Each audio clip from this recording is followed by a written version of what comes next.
Coming up here, we're going to continue the conversation with the national president of the Zionist Organization of America, Morton Klein. Mort, thanks for popping on. You're likely listening to that interview I just did. Just your reaction to what we're seeing play out now between Hamas and Israel. Donald Trump clearly stated, if Hamas breaks the ceasefire, the U.S. and Donald Trump will support Israel doing whatever it needs to do to crush Hamas. To maintain Donald Trump's credibility and not be seen as a paper tiger, he must now make it clear that Israel must go in and finish the job of destroying Hamas. And by the way, history tells us this has to be done. When Germany went into Czechoslovakia in 1938-39, the world should have then crushed Germany's illegal taking over of part of Czechoslovakia. They ignored it. We got World War II. When Iran captured 66 American hostages, Jimmy Carter did nothing, and we ended up with a horrific Iran regime. In 2021, Hamas launched 4,500 missiles in 2 days. Israel went in to crush them. Biden stopped Israel, saying, we will not continue arming you if you go in. And the same with the Oslo agreements. Yasser Arafat and Abbas violated them completely, and yet Bill Clinton kept signing off that they're fulfilling the agreements. History has told us that if you violate agreements, you must respond or things are going to get worse. So I simply hope that now Israel has to go into Gaza and destroy Hamas. The only reason this peace deal was made, by the way, people have to understand this, is because Hamas was in deep trouble. 80% of Gaza was taken over by Israel. All the Hamas leaders were in Gaza City that Israel is controlling. Right. They were ready to crush Hamas.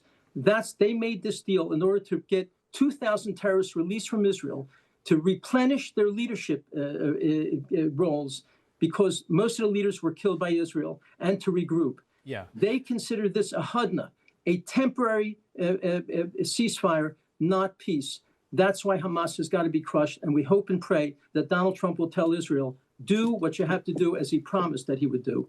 And Mort, I showed those videos of the executions of the Palestinians within Gaza. Is that to your point, that Hamas is trying to regain the control within Gaza? They've already killed hundreds of people who oppose Hamas's rule, not because they support Israel, because they want the power. They want to rule Gaza. Understand, these people are very hostile to Israel too.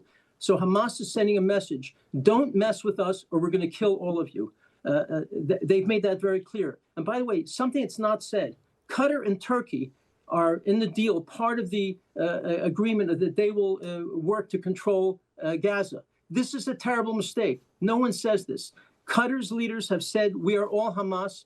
Turkey's leaders have said, we're all Hamas. They support Hamas. The Hamas leaders are still living in Doha, Qatar, and living in Turkey. They have not thrown them out. We have to make it clear to Qatar and Turkey, throw those Hamas leaders out. They should not be part of any peacekeeping situation. Yeah, and just lastly, President Trump clearly watching this very closely to see whether Hamas does, in fact, uphold this deal that they agreed to.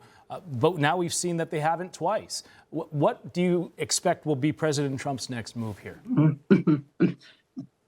I take President Trump, who's one of the great presidents, at his word. He said, if they violate the deal, if Hamas violates the deal, the ceasefire, we will support Israel doing what it has to do. I believe Donald Trump will tell Israel, go back into Gaza, go into Gaza City, destroy the remnants of Hamas. And if that happens, there's a chance for peace in this area. Yeah. If Hamas continues to survive, there's no chance for peace whatsoever. So I'm grateful that Donald Trump understands this and said to Israel, do what you have to do if they reject the ceasefire. They've rejected it. It's time to do what has to be done. We shall see what happens next. Morton Klein, always a pleasure. Thank you so much for coming on Sunday Report.